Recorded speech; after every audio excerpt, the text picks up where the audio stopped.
Welcome back to Dragonborn Industries, where I'm going to take off my coat to my next layer down because Storm Kieran is battering Cornwall right now.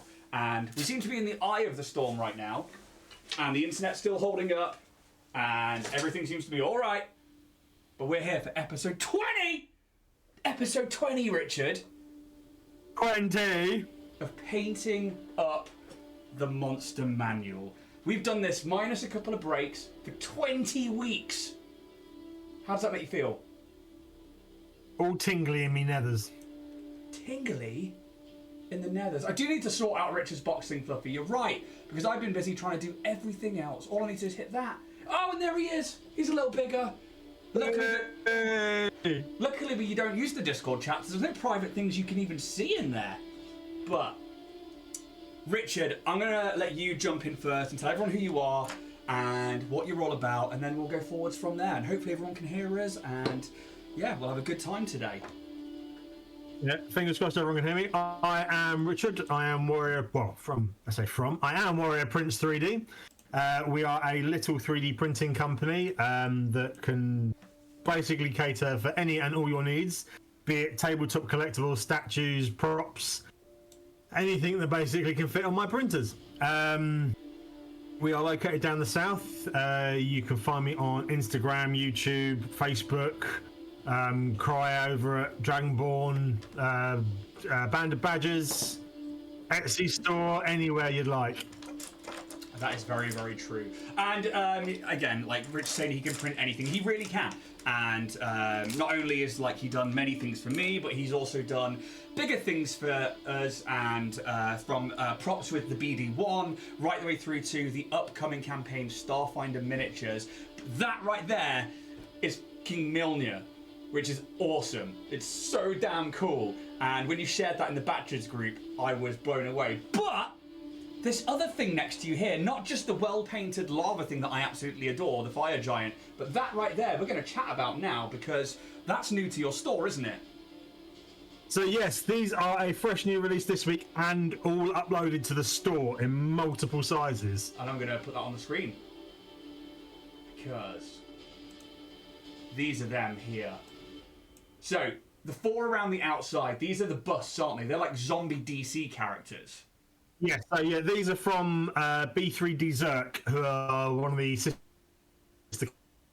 of Wicked. And yes, these are zombie DC busts, and they are phenomenal. It's very, very cool. All come in parts. They come in. This is a 75% scale one I've got next to me at the moment. And there are pictures of it on my Instagram, and it is insane. I love the detail on the face. I don't know if I can.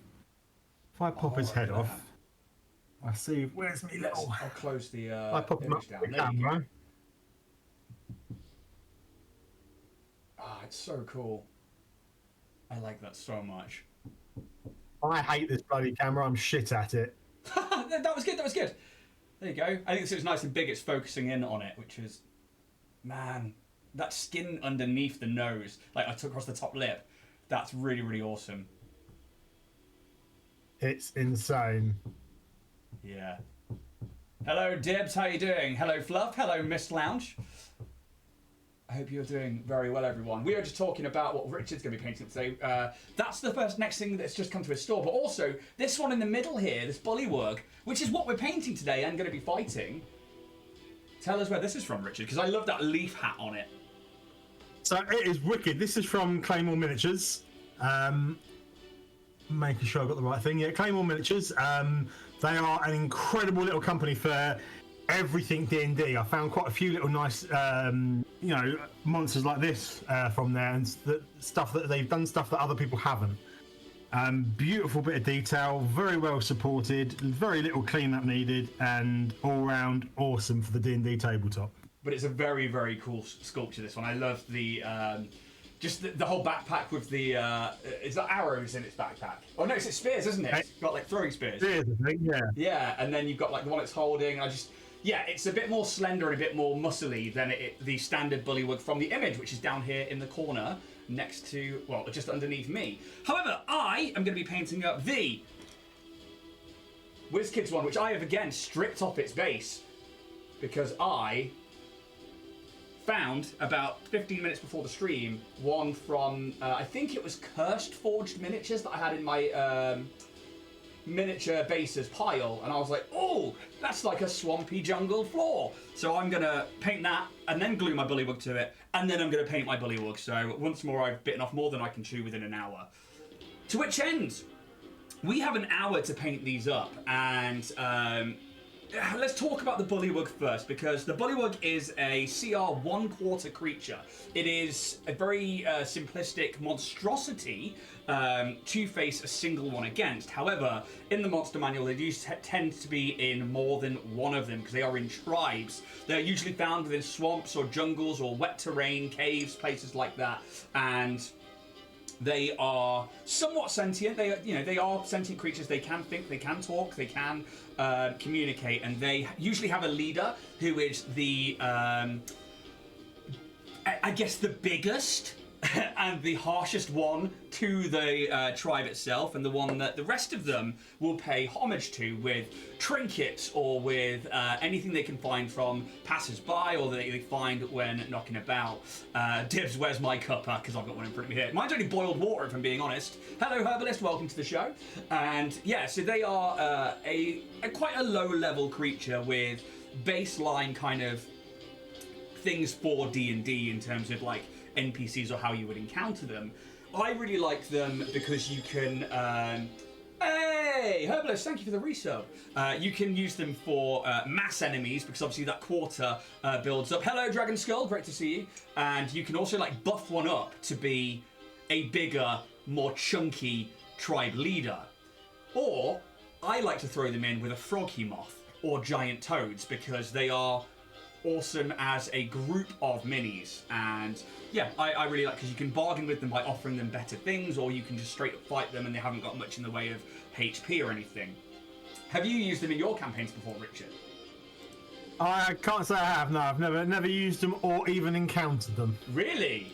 Well, you are going to be encountering them today. And I'm going to let you know now that I'm not going to be doing a massive frog moth or anything like that, because that's all things from other, parts in the Monster Manual stuff. So we are going to be focusing solely on the Bullywug today for the encounter. Have you got a level 3 randomized generated character ready to go? I have indeed. I'm just sorting out last little bit of that. So I am Martha, the level 2 and level 2 druid, level 1 barbarian. Ooh, multi-class. Level 2 druid, level 1 barbarian. That could be interesting. Okay, Martha, and it could, except I have a 9 strength and an 8 wisdom. and an 18 charisma. Ah, you've got to hope those spells are charisma based. Actually, even that, it's not going to help you. It's if spells are coming in towards you. Ah, that's the worst one you've rolled so far. I'm pretty sure this is the worst one I've ever rolled. So, for everybody who may be new to the show or maybe coming along that's missed a few, I always get Richard, or when it's Richard DMing, we always roll a random level 3 character, or most of the time anyway. And this is to show you guys, to showcase how easy or difficult a monster can be for a usual starting level of level 3 for a campaign, or low level fighting, especially against this individual character. And yeah, Richard regenerates them on D&D Beyond, and this one has, not got the best stats. That's bad if your dump stat, which is strength and wisdom, which are the barbarian and the druid's main. And the druid's main stat. Well, I thought this was going to be a nice, easy fight for you, but I guess it's not going to be. So I guess we'll just jump into setting a scene, and then we'll roll some initiative. So, you've got your mini ready to paint. Have you got paints ready to go? Yeah, I'm ready to rock and roll. Just give us the words. Oh, I don't. I'm going to have to move those to somewhere I can see them, and then grab some army painter out of there. So, let's set a scene. I think, Martha, you would be maybe from this jungle. Maybe you are born here, raised here, or you're coming back here so that you can protect the land, or maybe you've been contracted, or maybe it's just, on your daily hunt for food or for berries or foraging, whatever it is that you do round here. you have to go into one of the swamps, and you know the swamps are controlled by the Bullywug, but you think that you can get around them. They're not that intelligent, and they're not amazingly smart, but as you begin to make your way through some of the swamp, you just hear, and then you hear another one off in the distance, almost like a chain being thrown throughout the forest that alerts something to your presence. And then a couple more steps, and out of the water, 4 of these Bullywugs, frog-like humanoids with these bulbous heads and these big yellowish green eyes with these almost square pupils, all holding spears and wearing basic leathers and rags. You'll stop where you are! You'll stop where you are, or we will kill you now! Roll initiative for me, please.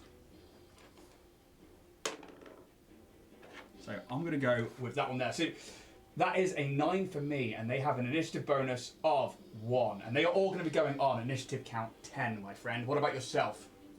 I am initiative count 9. Oh dear. Yeah. Have you started the timer? We have now started the timer. You can begin painting. So, do you have a colour scheme in mind for how you were going to be painting this up? So yes, I am going to be using Army Painter paints from Army Painter. Yes. And the Army Painter speed paints from the Army Painter range. I like These are the Army Painter 2.0s.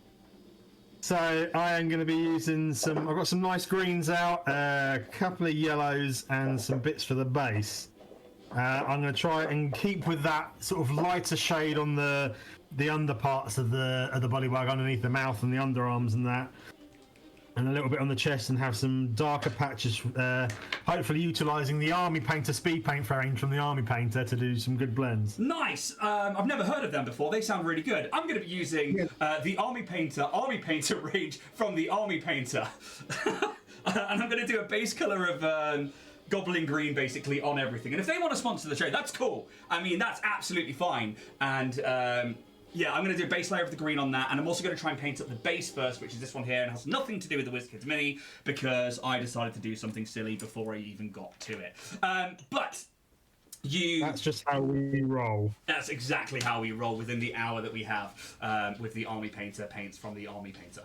And yeah, these 4 Bullywugs jump out of the water and command you to halt where you are, and they look at you, and one of them's a little bit bigger than the other ones. Maybe it's got like a scarred face, and one of its eyes is a little bit more squinted.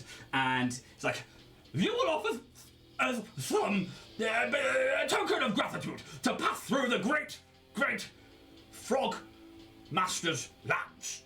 And they all move in closer towards you, staying a good 10 foot away, but all with their spears out. And you know that these are naturally evil creatures. Okay. I'm just catching up these.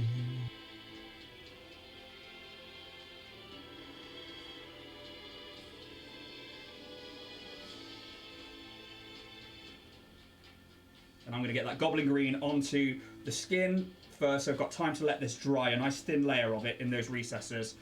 And then I can just crack on with the bits. They're staying away from me, yeah? They're about 10 foot away from you, but they have surrounded you, and they are asking for some token gesture, which you would know to be either something magical or something that they can offer to their tribe leader as an offering. Right, I say I will give them something magical. And I will wave my hands around and cast Guiding Bolt at the biggest one. Okay. Make an attack roll for me, or, you know, make the roll.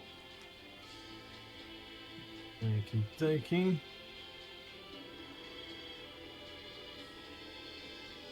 18. I'm pretty sure that's going to hit. Okay, so the Bullywugs have a hide armor on and a shield. So they have an armor class of 15. So that is definitely going to hit. Feel free to roll some damage.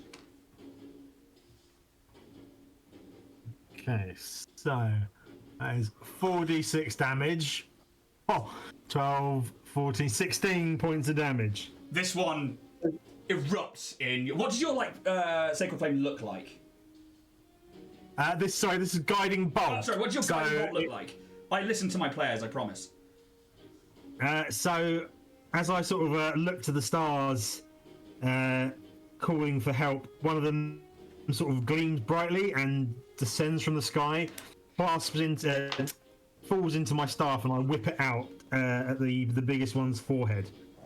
As the whistling sound sort of escapes and it smashes straight into its face. Okay, so you set it out, and all of a sudden the starlight comes down and it just smashes into its face, and it's erupting in this starlight white and silvers, and it starts screaming, "Ah, ah, you have hurt me!" And its skin starts to suck in as it dries out, and it starts to disintegrate away, and it just sludges back into the swamp. The other three are like, "No, you have killed the great spear hitting Lord of Pain. We will destroy you." I use my bonus action to rage, screaming at them, and I bellow out that unless you wish to die the same death, you will remove yourselves from my path. Make me an intimidation check. Filthy little mutants. Make an intimidation check, please. With my only good stat. That is a 23. 23. I'm going to give them a wisdom save, just to see if they are scared by you or if they are more scared by their own tribe leaders. So, let's go with... Okay, so rolled an 18 on the dice. Their wisdom, however, is a 0. They don't have any saves. So let's talk about the Bullywug stats. The Bullywug has a relatively low stat block. It's got a strength of +1, which is 12, +1 for dex of a 12, a 13, so a +1 again on the con. Its intelligence is -2, wisdom 0 for a 10, and charisma is a -2 on the 7 there. So they're not the smartest, and usually for a leader, which is not what they're facing today, Rich is facing 4 standard ones, they are, they are low rate quarter CR creatures. They begin to run. They have a speed of 20 feet, but they have a swim speed of 40 feet as they just dive into the swamp and start swimming off in different directions. They will spend their turn dashing away, and I'm going to make a stealth check for them to try and hide from you. That's a nat 20 +1 for a 21. Make a perception check for me. Don't see them being seen. My perception, which is -1, is hearty 11. Hearty 11. Okay, so they disappear from view and everything goes quiet for a moment, but then you just hear from all over the jungle as croaks start to billow out, and they sound more panicked than they were before. But it's your go. What would you like to do? I'm going to carry on my way. Okay, so... As far as I'm concerned with my confidence and intelligence and wisdom, I have scared them off and they will no longer bother me. Okay, so you continue your journey and begin to make headway towards your destination, and the croaking doesn't stop. It seems to be tracking you and keeping an eye on where you're going, and maybe an hour passes, and eventually as you arrive at the edge of this controlled territory, it happens again. And give me a perception check, please. Perception. That is a whole 6. 6. Okay. What you don't see is how many of them were coming, and 8 all around you. You have attacked us in our own land. You will die now. And they are going to have a surprise round on you. But you can re-roll initiative for me because this is a brand new encounter. For God's sakes. 7. 9 over here with that initiative count +1. So they are all going to go first. And they're pretty scared of you, so they keep their distance. And they are going to...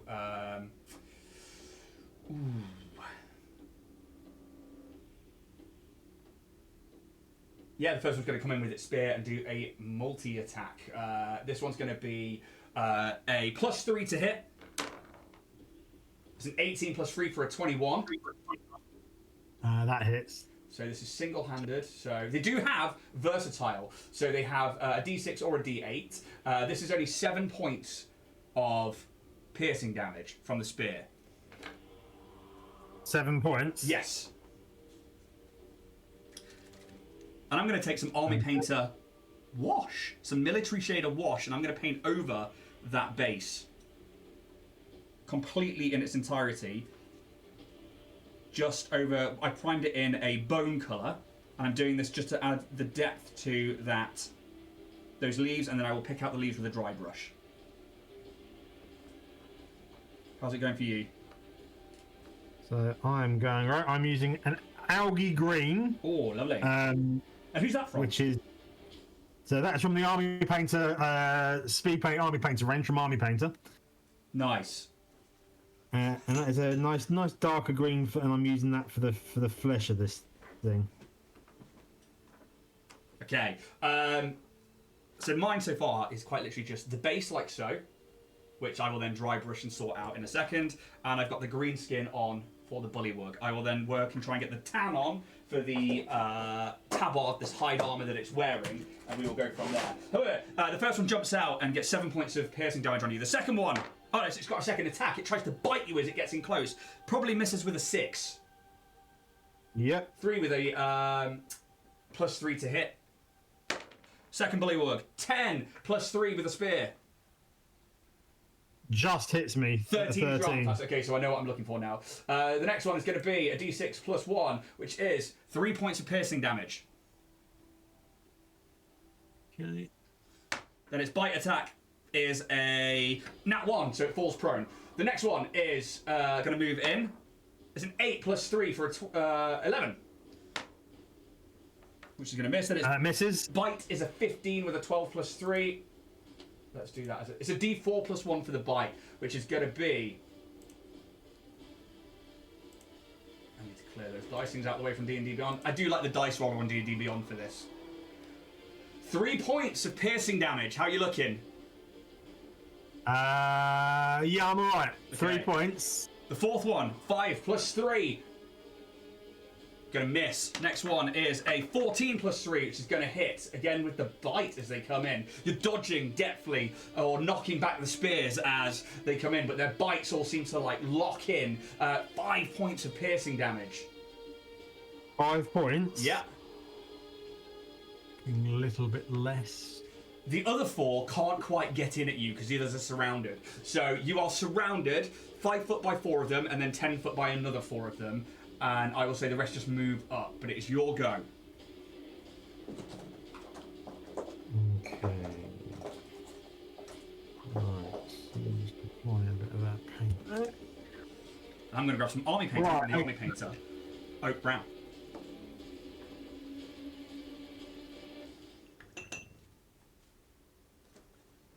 What is the ground like where I am? So it's swampy, but you're so used to this, I'm not going to count it as difficult terrain for you. Swampy, so puddles of water around. Yes. Yeah, deep enough. Places. Yeah, deep enough that these things can swim away, so it's probably like thigh high for you. Okay, I wild shape into a frog. Yes. Okay. Describe your frog to us. So I am dark green with a streak of blue along my stomach. Not a large frog, one of the old, little garden froggies that you find at the side of a pond. Across the top of my back will be greens and yellows to sort of blend me in, and I'm going to attempt to hide and evade. Okay, so with your stats there as a frog, if you've got them, feel free to make a stealth check as you try and go under the water. Bear in mind that these things are next to you, so I'm going to make the DC quite high. Right, so... Another reason I'm going to make the DC high as well is because Swamp Camouflage is an ability that the Bullywugs have, which is the Bullywug has advantage on dexterity stealth checks made to hide in swampy terrain. So I think they know what they would be looking for, and they would... Yeah, be able to sense movement in the water, because this is their whole game. But yeah, make that check. Okay, so Froggy. Stealth +3. Okay, it's better than my current stealth. So that is 21. 21, okay, I will give them a perception check.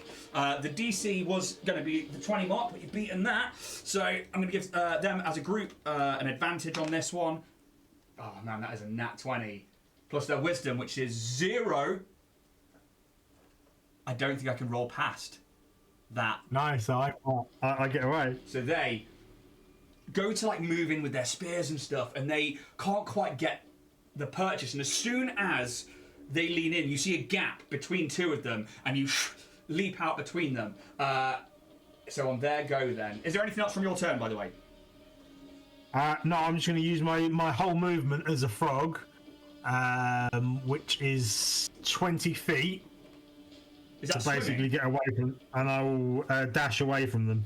Is that a 20-foot swimming speed? Is it? I thought they would have more than that. Yeah. Oh, okay. They got 20-foot speed and 20-foot swim speed. Oh, okay. I thought they would have way more than that. They have no clue where you're going. So you was it? Sorry, action dash was it? Yeah. So you're 40 feet away from them. They start calling out in this croak, trying to like talk to other frogs. You hear other frogs now that you're in this frog form, and you can hear them like, "Where are they? Search for them. Check under the water. It's trying to get away from it. It has not paid the toll." And they are going to make a group perception check, but it'll go off your as a frog. Can I communicate as a frog whilst in frog form? Fuck it, why not? Yeah.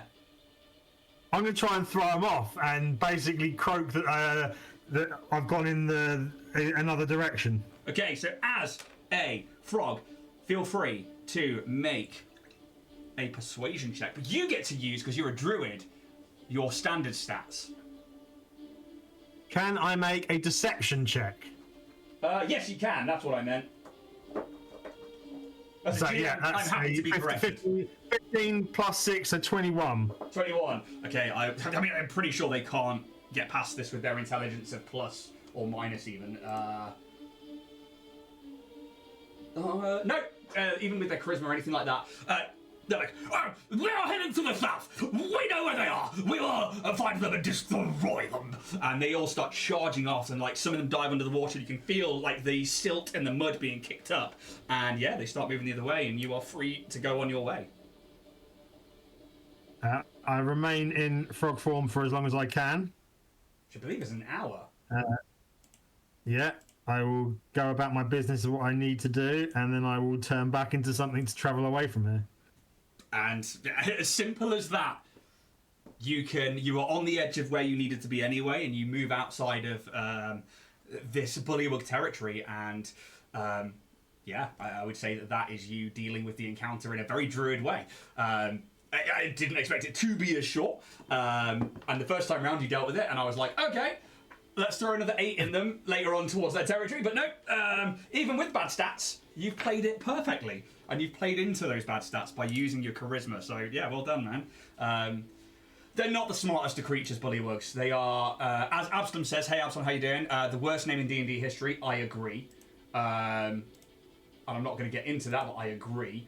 And also, they are just in general. They're fun to play with, but they are better in huge numbers and with a big boss. They make great minions. I was to say, I can see them being great minions, or even like a trap-like thing. Yes, exactly that. They make for great random encounters in swamps, and they make for great conversation when you are trying to find something, or if there is an item within an area that the Bullywugs would control. And you can be like, ooh, we will give you this. And then they're like, yes, we will take your great offering and we will give you. And X, Y, and Z. But I just wanted to show their combat capability. But you managed to just zip, zip, zip and get out of there straight away. Which, yeah, well done, man. But yeah, they're quite a low. Sorry, I know you're on a fight with them, but... absolutely fine, because it gives me a chance to focus on the painting. How about you guys at home? Have you guys faced off against Bullywugs? Have you used them in your campaigns? Like I said, there's not really much to do with them on this particular show because it's already over, and you know they are such a low-level creature, and you only really find them in those jungle swamps or caves, so they're actually quite rare to come across, I find. Whereas like goblins could be anywhere, and I find goblins a bit more interactive as well. As for stats, they don't really have all of that much, so they're quite easy to deal with, and especially like for saying that Richard was only a level 1 barbarian, level 2 druid. It makes a difference just being able to wild shape and get out of there, but usually you know, you'd expect to come across multiple creatures and have a hard time, and you, smashed it. If it was a party-based thing, that would have been very different combat. So when I put these against the party, it went against the party of level 5s. There was 5 of them, and I think I threw something like 22 of these at them that were all riding giant toads. And then there was an extra encounter where if they didn't smash them out and they went to the next area and followed them or talked to them, they would have faced off against the Froghemoth. But they just were like, area spell, smash, smash, smash, done. And I was like, yeah, fair enough. But I had to throw that many at them to even make the combat somewhat... To make it a feasible thing, yeah. Yeah, and I mean, you know, sometimes a random encounter is great when there is little of them, and there is, like, for example, 4 against you should have been action economy galore, but, again, just being able to get away from it is perfect. But with things like low-level creatures, as long as the dice are in your favour, and you can, you know, get to them, or if you can do area attacks, you are laughing, really. But that's why I think they're better as minions and as things that are helping a boss fight, just to get in the way and do chip damage on a character. Yeah. So, how's it going with your painting? What are you up to? So I've just done the majority of the flesh and a bit of the eyes. So while that's drying, I'm now going around on the fur. Well, the hide and the leather of this thing's loincloth. Nice. I have put a base layer of brown and green onto the mini, and now I'm just making sure that I get this base to a level where I can glue the mini to it before I carry on with the rest of it. Bullywugs naturally. You've got your normal custom base thing, haven't you? I'm not going to add water to it this time, but this is just a base that I had with some X3D printing, well, X3D, some previous 3D printing that I did. So I was like, you know what, let's just use that one rather than the WizKids one, because I really like that base, and I find sometimes the base can really add to the aesthetic of a mini. That it can. So I'm just going to layer up the brown on that tunic, and then I'm going to grab some green and do a bit of the shoulder underneath the shield that I missed. But I don't think this is going to take me too long to paint up. I think it's going to be quite a simple paint job. And then... How are we on the time? Oh, we've got 38 minutes. We should smash this one out. But then we say that every time. I'd say, yeah, don't use those famous last words just yet. We should smash this out in no time at all, because we're used to painting up things in an hour by now, right? Oh, well, that would be a hopeful thing. I'm actually going to have to put the mini down for a minute and let it dry, because I am getting my fingers all over it. So I'm just going to make sure I get into those areas there lightly, just to make sure I get some of that green. And for once, I may use a wash on this. I don't know yet. But I've used it for the base, so I might tie it in once this bit dries and do it all over there. So let's grab this one over here. I have to wait for this to dry a bit, if I'm being perfectly honest. And my airbrushes are all over the other side of the room. So are you going to employ any particular techniques while painting this one up?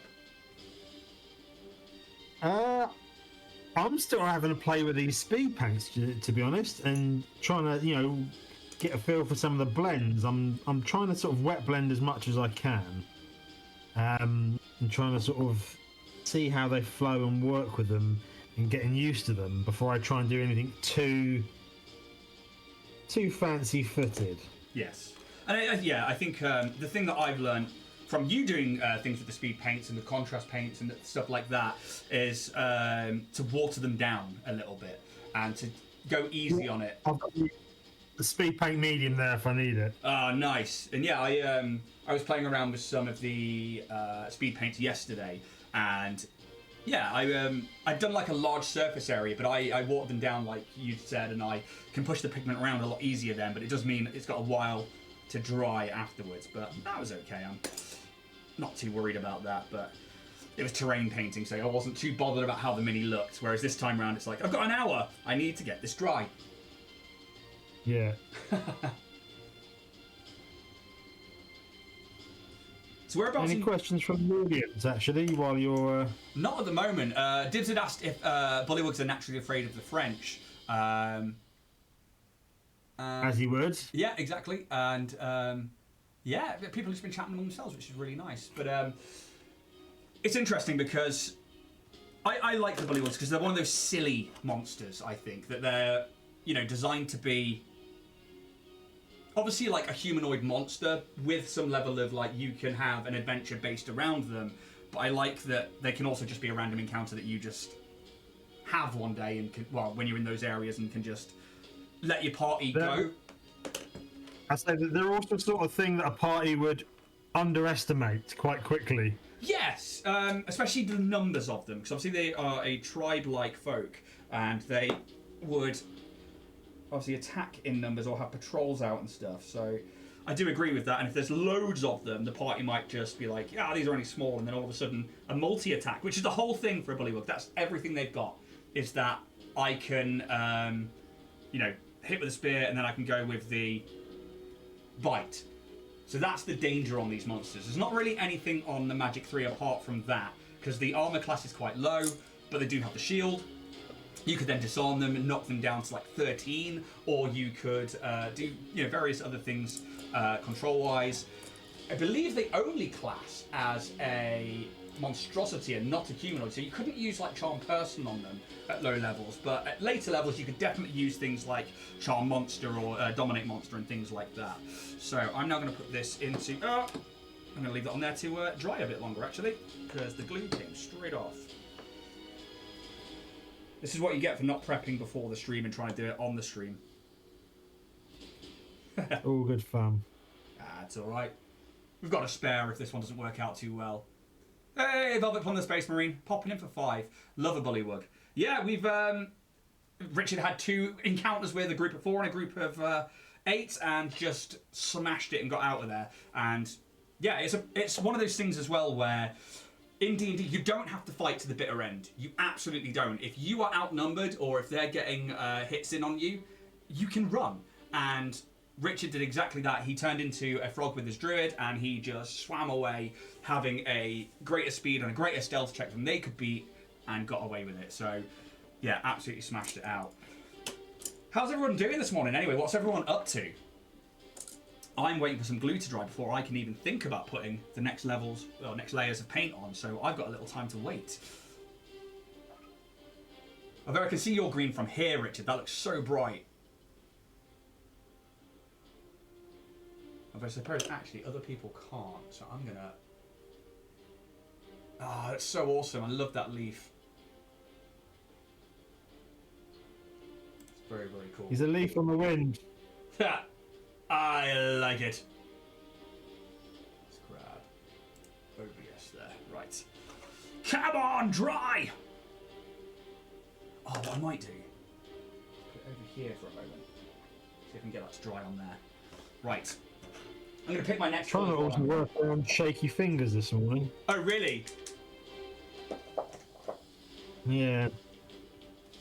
So I'm going to take Snake Scales by the Army Painter from their standard acrylic range. And if you haven't heard of the Army Painter, they do amazing. Amazing paint. Yeah, the Army Painter range from Army Painter is awesome. Yeah, they are. And, you know, if they want to sponsor the show, that's fine. I'm going to use her Snake Scales to basically highlight the green up on those. And I'm going to use a... Probably going to be a desert yellow, something like murky for the eyes before I add in those extra colours. I'm going to grab a iron for the tip of the spear, and then I'm also going to grab a lighter brown for some of those highlights. And I'll grab the Army Painter Leather Brown from the Army Painter range. So let's see. So yeah, using the Army Painter range with the Army Painter speed paints, I've taken a moon yellow from Vallejo and I've mixed in some of the green I was using to, you know, to do the eyes sort of thing. Richard, have you just said you're using a non-Army Painter paint? Only one non-Army Painter paint from the Army Painter range, unfortunately. So what you're saying is that if we don't get sponsored, that's your fault for using Vallejo. Yes, because I don't have any. All I have is Army Painter speed paints and Army Painter air paints. I don't have any base paint. So if Army Painter from the Army Painter range would like to provide any paints for us to paint with, it'd be awesome. That's on them then, really. Velvet Plum, the Space Marine, in the podcast Dungeons and Daddies, amazing podcast, they were interviewing for adoptive parents for a boy they rescued from a child fight club, and he ended up being adopted by a Bullywug. Okay, I haven't been to that bit, so wow, okay. I was hoping to be working in my Christmas project, but plasterers are here, so dog is going mental. Ah, dibs, man, that sucks. But at least the work's getting done, and, you know, hopefully we'll be back on your Christmas project soon. Right, let's see if I can... Yay, we managed to get some of that dry, which is what we're after. Right, we're taking snake scales. We're going to grab another green as well for the base. Let's grab...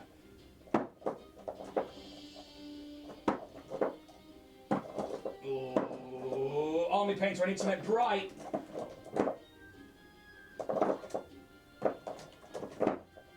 Jungle Green. Aptly named from the Army Painter. And in all fairness... Army Painter. In all fairness as well, we're joking around and it would be great if we did get sponsored and that'd be awesome, but actually what they call their paints makes it so much damn easier than Citadel. And I do like Citadel paints and I do use them, but when I'm like, oh, is it like this word that I can't pronounce brown, which is actually a red? I much prefer, it's like algae green, malignant green, gilly dew, it's much better words. Yes, whereas I'm like, I mean, I'll grab one now and at random, we have, okay, this one's pretty easy, Upshanty Bone, that's a bone, that's fine. Let's grab another one, at random. Avalanche Sunset. What colour is that, Richard? Yeah, what? That's yellow, isn't it? Yellow? Yellow base. It's actually my favourite yellow from their range, but only because it's got like depth to it. So I'm going to grab a dry brush to put on some snake scales to those leaves at the bottom. I'm actually going to grab a flat dry brush for this one. So I like to use a flat dry brush for stuff like this because it gives you that direction without going into the crevices and all the like nooks and crannies of a miniature. And I'm just going to use the side of that brush to come across those leaves. We've still got 28 minutes actually, so we're going to smash this one out, I think. You stop jinxing us. No. Last time you said that, we had like 1,001 details to do in the last few minutes. Velvet Plum, we all know how much I love the Army Painter. Hell yeah!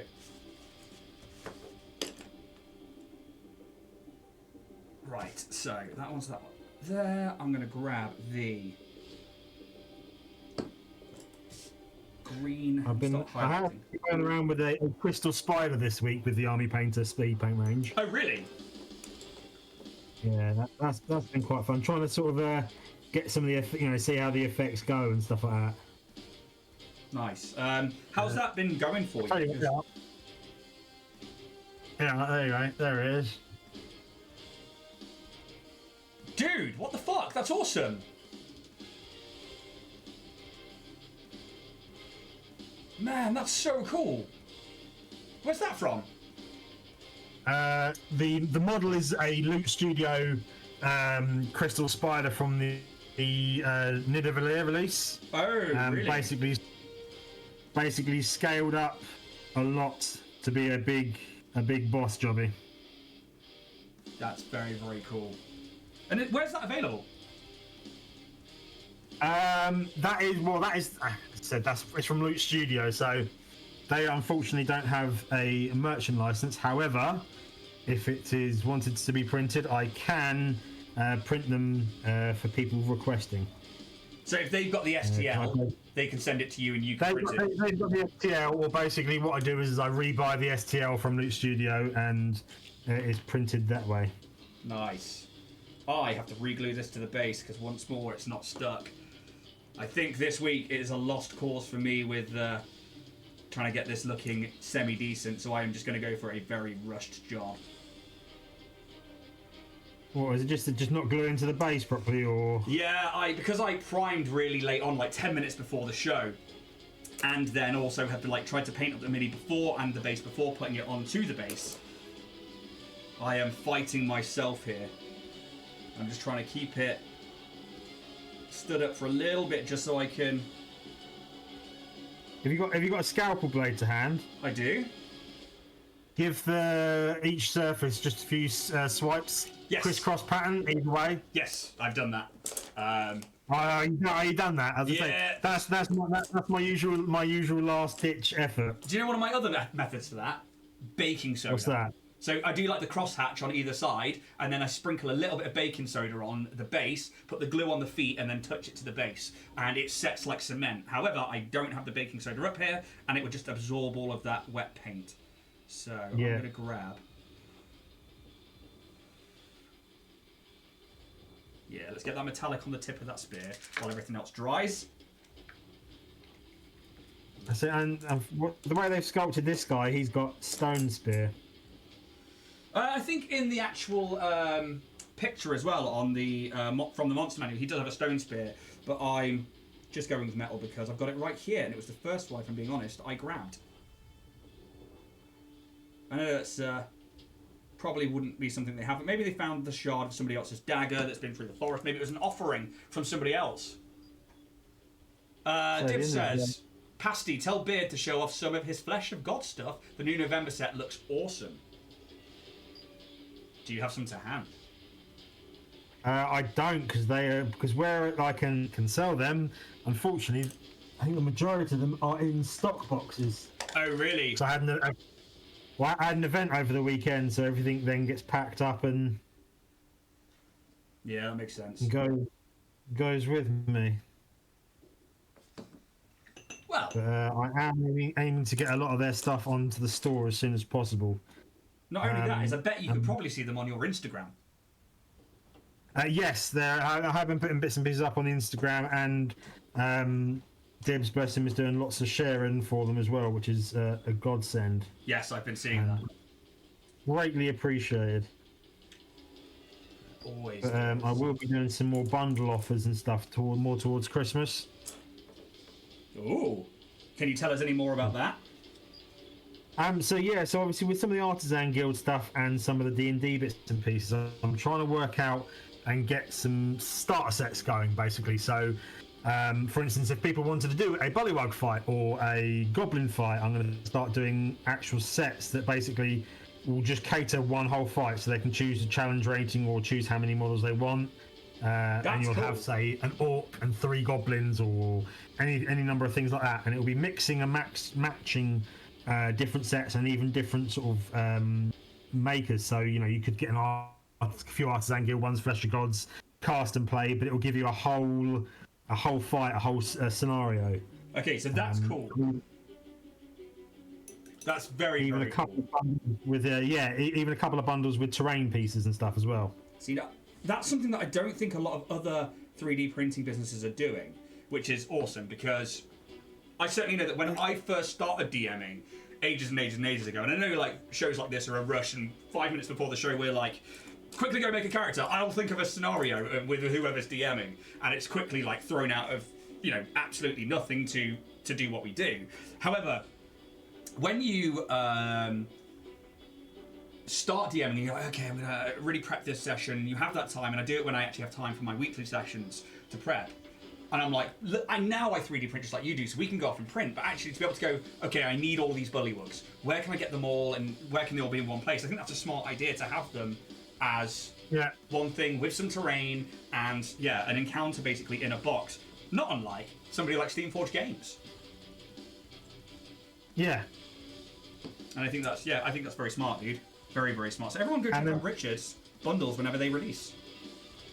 That's it, and also to aim towards, I'm trying to sort of case towards, because some people don't know what D&D is like, but they have people who like D&D they're buying for. So yes, someone's buying a younger relative or something like that, and they just think, D&D. They plug in like D&D set, and they can get gift sets like that.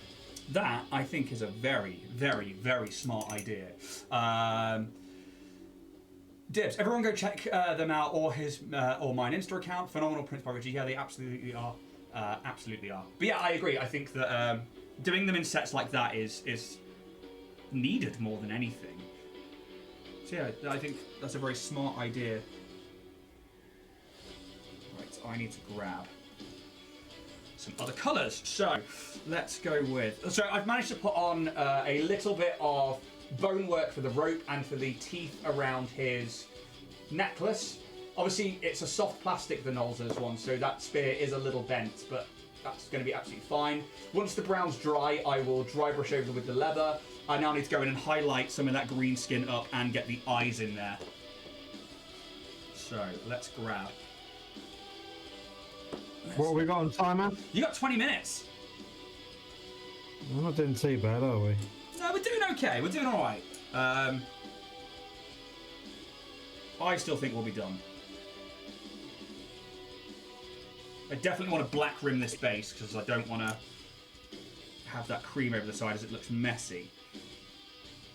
But I also need to grab... God, I'm not used to washers. This is weird. I'm going to grab Dark Tone from the Army Painter acrylic paint range. From the Army Painter, by the guys. The Army Painter. The Army Painter range. Army Painter. Army Painter, Army Painter, Army Painter, Army Painter. I wonder if there's like an algorithm on YouTube that picks up on things that are said in the video enough. Yes, there is. This is why, it's why I keep saying it. Oh, really? I didn't know all that. Sorts of algorithms. So they have word algorithms that pick things up, bits and pieces. They have, when people are looking at their phones, they have obviously things that test for eye dilation and reaction and how long you linger on something and stuff like that. So eye dilation. Anything and everything we can get. Oh wow, okay, I didn't know about the eye dilation thing. That's a bit creepy. It's how Instagram knows what you're looking at and why it puts more things in the path. Huh. Well, I'm glad my feed is all adverts for beer when I don't drink.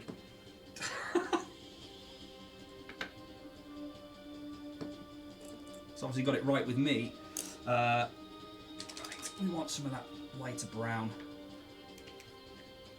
Where's Skeleton Horde when you need it? Oh, he's going away from the Army Painter. Only because I didn't get the right an additional one out, so I'm trying to obviously get a variance in the colour palette. So I've done ruddy fur and hardened leather from the speed paint range. Nice. And they are drying quite nicely, but I'm wanting to use wildwood from the contrast because I love wildwood.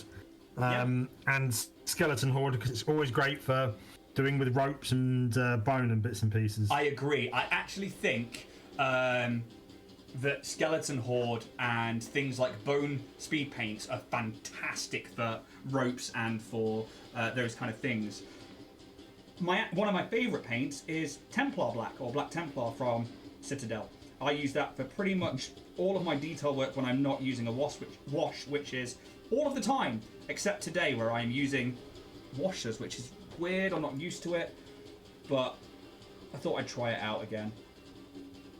But I'm going around now and I'm picking out some of those highlighted brown areas on the tabard or on that hide, and I'm just trying to pick out where light would be coming from. I mainly want to try and get the base done because I think the biggest thing about this is if I get the base done, even with a couple of bits missed on the model, it will still look pucker tabletop. Yeah, I don't think I would be tabletop ready to a level that I normally would say is tabletop ready. Today, maybe. I think I might have gone too thin in some places, too thick in others. But I guess we'll see in 17 minutes. Velvet Plum says, I'm wearing sunglasses to scroll from now on.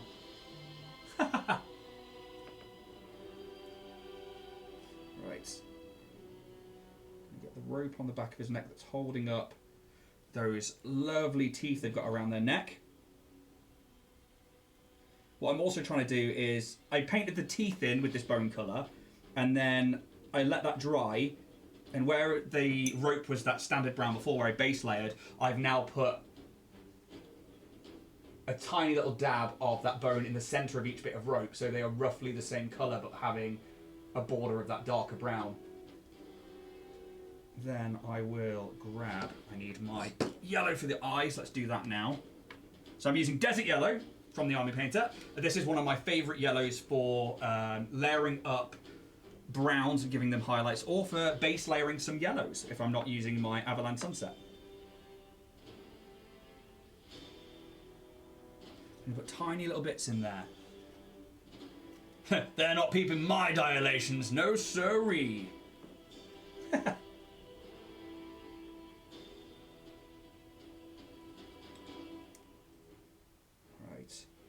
What I do like about this WizKids Mini, and I like it a lot, is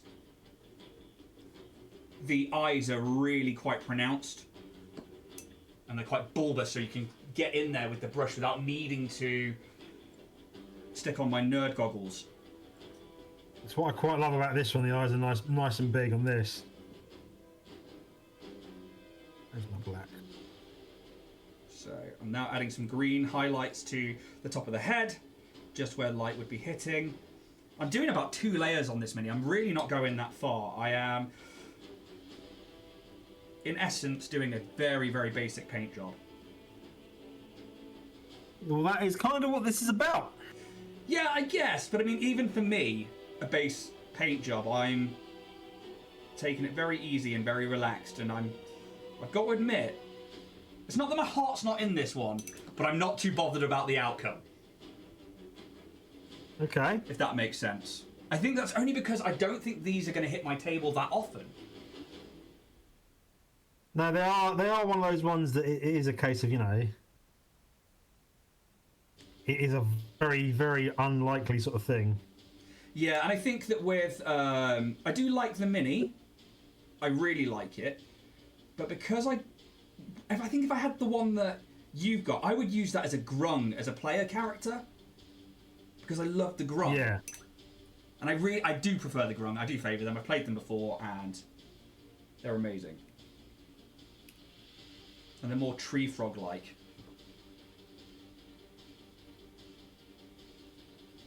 So I'm trying to use some feathering, and that is a technique where you take some water and then put it back over where you've just painted to thin out areas.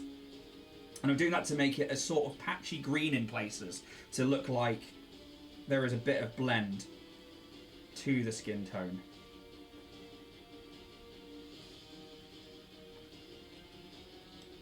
Trying to pick out any tops of muscles, any calf muscles at the back there, knees, toes. How long we got? You got 13 minutes. How you doing?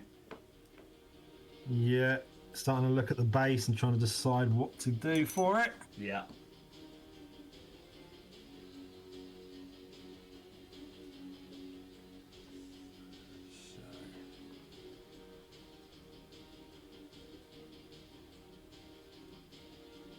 Trying to get underneath the eye there and around, because it's got this really big brow, obviously being a frog. Trying to get around that to show it off, because that's one of the higher points. And I guess when we look at highlighting, that's sort of all it is picking out those high points. I don't know what it is for you, but I tend to, when I'm doing it my normal way without washes, I will layer up twice with acrylic, and then I'll do a final acrylic in that sort of triode of colours as like almost like cartoon lines. Yeah, try and sort of accentuate, you know, get the finer, higher points to make it pop that little bit more. Yes. And that's where, and usually that final highlight is the colour that I want it to appear, as that tends to be what people pick up on the most. I find, anyway. Right. Whoo! We're getting there, we're getting there. Not far away from being done.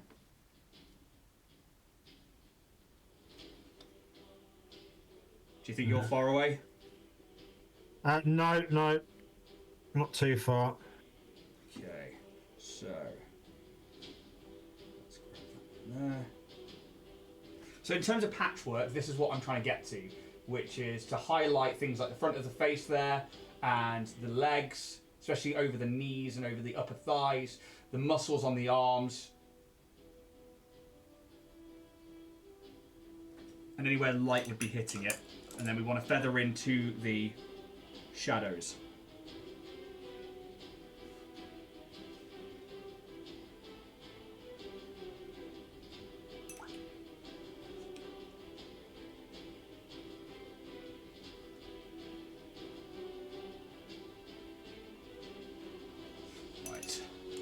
Dips, hey guys, speaking of Army Painter, from the Army Painter, have you had the email about the new and improved wet palette they're bringing out? I have, and I've seen the social media posts. This is one of their silicon ones, isn't it? Yeah, and I want that palette because it's a wet palette, but it's also got the poppets for the speed painter. Okay, so here's my question. How are these silicon wet palettes any different from going down to Poundland and getting a light coloured poppet, like a white one? They are probably made of a better, more durable material, wider range, and it'll all fit in the case it's got. It's one of those things you can tuck it or organise it a bit better, and if you want to, support a brand that does paints and bits and pieces. So it's always one of those catch-22 situations of making your own, or investing in what they're offering if it's going to be worth your while. Fair enough, and I think that's a very good answer. I didn't know, and I think you've answered that in a very company way. Hey, the Freak Show Crow. Welcome to the show. We are 10 minutes left in our 1 hour mini painting challenge of painting up the monster manual. We're on episode 20. We have been painting up the Bullywug. We had a very quick encounter at the start where Richard got away from the first fight. I decided to do a second one with double the amount of Bullywugs, and he got away from that one too, because they're not that smart, and he managed to roll really well. Richard is a 3D printing guru that works here on the channel for this particular show, but they run Warrior Prince 3D, your everyday stop for all your 3D printing needs, is how you say it? Your one-stop shop for all your 3D printing needs. There you go. I've only heard it 20 times, so I don't know it well enough yet. And, we've worked together on a few different projects, on a few different things, and yeah, we here just like to have fun at Dragonborn Industries, so we like to run this little paint show, have a little chat, have a little encounter. Hey, the Freak Show Crow, thank you so much for that, that's amazing. And yeah, so far we've got 1 hour to try and paint up a mini. I'm painting up the WizKids Bullywug, and Richard is painting up one that he has 3D printed himself. Usually, we would spend a lot longer painting up a mini, but running an encounter and doing all this, we thought it'd be quite fun to try and rush our paint jobs, and it's been 20 episodes of pure chaos. But I've enjoyed it, Richard. I've enjoyed it. That I have. Oh, so Debs, do you feather dry brush yellow into the highest light points of green characters? I did it on a Naught bust and it looked amazing. Yes, I do, actually. It's something me and Richard spoke about, I think, in the first 2 weeks we'd met each other through Banded Badgers, is to highlight green with yellow. And I'm probably not going to do it on this mini because it has yellow eyes, and I want those to pop out the most. Whereas if I was doing it on any of my Dragonborns, any of my other things, I absolutely would. A lot of the times, if I want it to be a spell effect, I will either highlight with yellow, or if I want it to go a different way, I'll highlight with white. But yeah, I adore yellow on top of green. I think it's fantastic. Oh, the Freak Show Crow, you guys are so cool. I'm going to pretend that that's not sarcasm, and that is a genuine compliment. It is. And I will take that. There's nothing like trying to read people's intent. But he's followed, so he must think we're actually cool. Or they followed. Don't want to go assuming. Thank you very much. All of the shows are available on the Dragonborn Industries YouTube channel, which comes under the same name. And all of our previous videos, Richard, are on there. Oh, Richard, no, I meant it. Thank you so much. I would, and then change the eyes to an orangey colour. Ooh, I like that. But I'm going to rush this bit, because I now need to get those square... The Bullywugs have this, like, square eye, and there it is, right there. I really like this. It's quite realistic, and it's one of the best things, I think, in the Monster Manual is the eyes for these, and then when we look at grungs from the other publications, I really, really do like what they've done with those and kept that animal sense to them even when they are anthropomorphic. So I'm going to come in with a tiny little line across the eye from left to right. And actually, this is a good technique for people. So if you are coming in to do tiny little details, if you do the tiny little detail before your paintbrush actually touches the mini, so I'm going that left to right line towards the mini until it just kisses it. And you should find that actually you end up with what you want, rather than touching it to it without that almost practicing beforehand. You end up with, and I don't know if this will show, but there we go. Should have a pretty decent line on there. And it works for edge highlighting, it works for many things. And then I'm going to put an extra dot just in the middle to give it that little blip that they've got on those eyes there.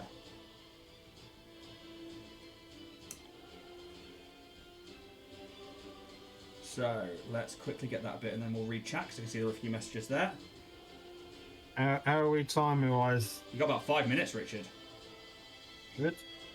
So, you guys are cool. Thank you so much. The Geeky Phoenix, afternoon all. Just got out of the 4-hour meeting. Damn, Geeky, that sucks. Yeah, they ain't nothing to say, but that sucks to that. But welcome back to the show. I'm using Red Grass Games Wet Palette 2 and really, really happy with it. Nice. Spearhead was in the way. Yeah, okay, I will just go in. I'm going to tidy up the eye a little bit. And then I will show you that again.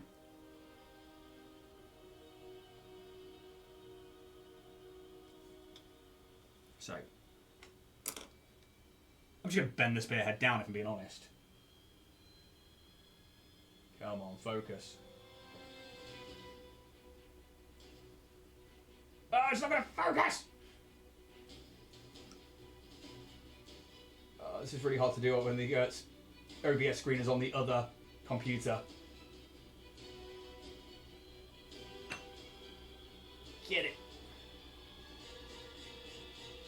Come on.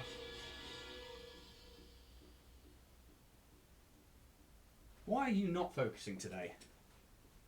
It's the thing I hate with my camera, trying to bloody get it in the right position.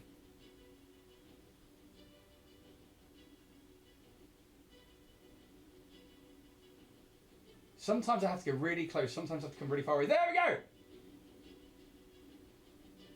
Hey. And then we're going to pull it away. God!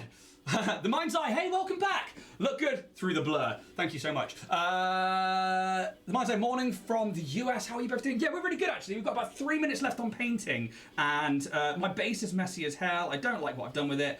But at least the mini is getting there. We had a really quick encounter against these. It was over in no time at all, which is absolutely fine because they are a low rate CR creature. And yeah, we spent the mini just chaotically painting really and chatting away. How are you doing over in the US, Dragon Skull? Looks good, thank you so much. Dibs, just do the other eye and show us that one instead. It's not as good, 'cause it's kind of angled down, so it's not as wide, but it is on there. We have done that one. I've changed the angle of the eyes on the model on this one, and I've gone because obviously the D&D picture is the line going sideways. Yes. The line goes the other way on this model, but I've changed it so that it's more Standard. in keeping with the monster manual. Yeah, fair enough. And that's the other thing actually. You know, when you are painting minis and they're your minis, do whatever the hell you want. They are your minis. And I think there are people who get like, oh, it's not perfect, but actually you can paint over certain details and make them look however you want. I certainly know that Tamsin, one of our players, does that with a lot of minis, and it's like, oh, I didn't think to do that. That looks awesome. So, I'm just going I really around. can't see the handshake today either. Yeah, I'm glad that's not just me. I'm painting some extra black in on that base. Okay, so this is where I'm at so far. Still very wet at the moment. Yeah, mine's gonna be. Paint some shade into the underside of those feet.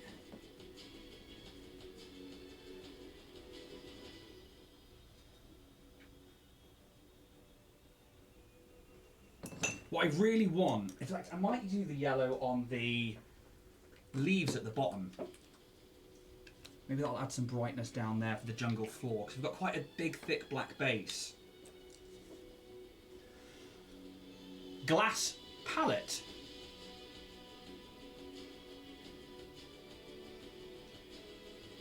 I'm confused by that one. Have I said something and not noticed? I'm gonna just woke up. Wanted to put up a D&D stream in the background to watch while babysitting emails today. Fair enough. Thank you so much for sticking it on and for coming along to the show. We are always grateful to have people here. And yeah, hopefully there's more content to come soon. Very excited to be starting the Starfinder campaign this month. Shitting myself. But I'm also very excited. And Richard's been going mad printing all of our characters for us. I am looking forward to seeing Been really cool. that star. Yeah, I am really excited. Oh, 30 seconds. So I've added some yellow too. The leaf just there. Just to give it a little difference. But I'm going to call it there for mine. Because there's not much else I can do in the 15 seconds left. Dragon School Studios, Richard, is the Batman zombie bust full size? This one isn't 100% size, no. No. And I'll put up pictures of those again at the end. Miss Lounge. Oh, there's the timer, Richard. Whoa, stop, you timer.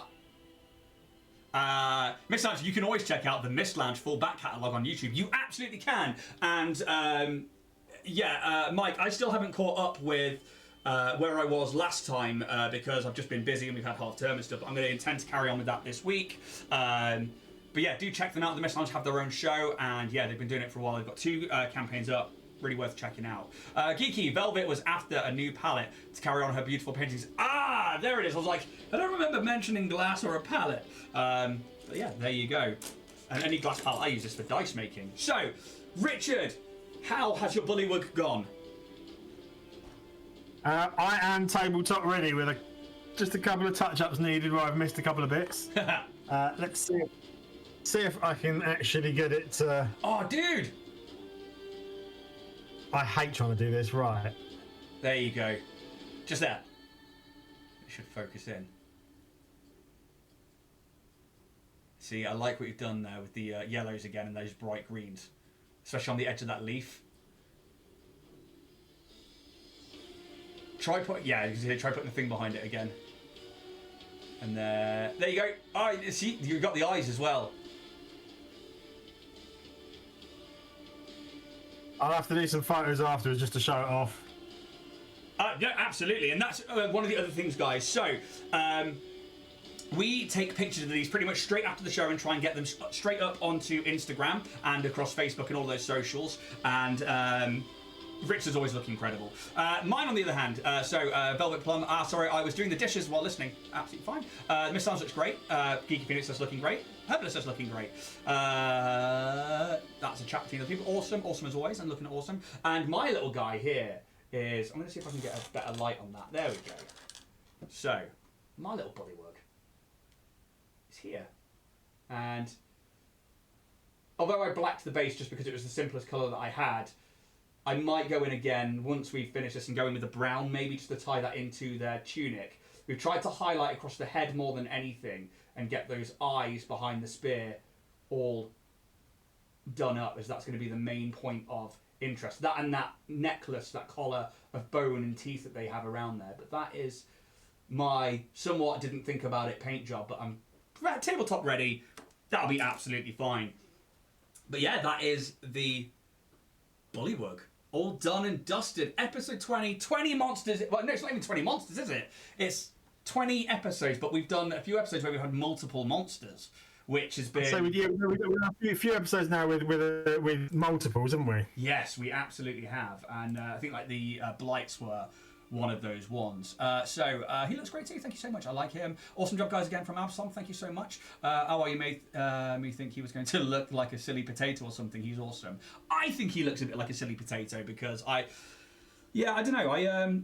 You know, sometimes when you read it on a mini, like, yeah, I've got this. This time I was like, I think I doubted myself, and I was like, yeah, so I think I just kind of had that imposter syndrome right there and then. Now, he would have looked better with yellow highlights. Yeah, fair enough, Dibs. I think that that's absolutely a fair point. And I probably will go in... But we're going to ignore you. Yeah, it's probably going to annoy me, and I'll go in and do that again. Ian, I think Rich should be DM next week so you can concentrate on painting again. Oh, what have we got next week? I think it is the start of some demons, you know. Ooh, I love demons. Would you like to DM through the demons? Possibly. What demon is it next week? So I believe that next week is the, I want to say Cambion. Let's have a quick look. So next week is the Cambion. They are essentially, let's grab this one just here. These guys. Ooh. Yeah. So let's double check our calendar though, just to make sure that we are going to be back next week. I should be fine. How are you, Richard? Are you at Critical Role next week?